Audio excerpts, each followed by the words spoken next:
अक्षराभ्यासदेवताभ्यो नमः ध्यायामि ध्यानं समर्पयामि आवाहयामि आवाहनं समर्पयामि वस्त्रान्धम् अक्षरान् समर्पयामि यज्ञवेदाब्धम् अक्षरान् समर्पयामि गन्धं धारयामि पशु తీసుకో संहासनं समर्पयामि वस्त्रान्धम् अक्षरान् समर्पयामि यज्ञवेदाब्धम् अक्षरान् समर्पयामि गन्धं धारयामि ओन्मनाय ततः देवताभ्यो नमः नानाविधपरिमल पत्रपुष्प अक्षरान् समर्पयामि धूपमाग्रापयामि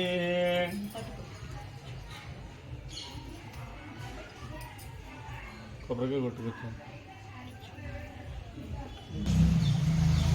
సాయంత్రం అక్షరాభ్యాసం అయిపోయిన తర్వాత నా చిట్టి కూతురిని అంగన్వాడికి అయితే తీసుకొచ్చేసానండి. అక్షరాభ్యాసం అయిన తర్వాత ఏదో ఒక స్కూల్లో అయితే తీసుకెళ్ళి కాసేపు కూర్చోబెట్టాలని చెప్పారు. మాకు దగ్గరలో ఏ స్కూల్ అవైలబుల్ దొరకలేదు, మాకు టైం కూడా కరెక్ట్గా లేదు.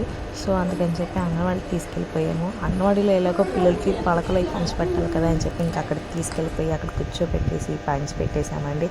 ఎంత హ్యాపీగా ఫీల్ అయిందో నా చిట్టి కూతురు. చాలా అంటే చాలా బాగా జరిగిందండి అక్షరాభ్యాసం అనేది.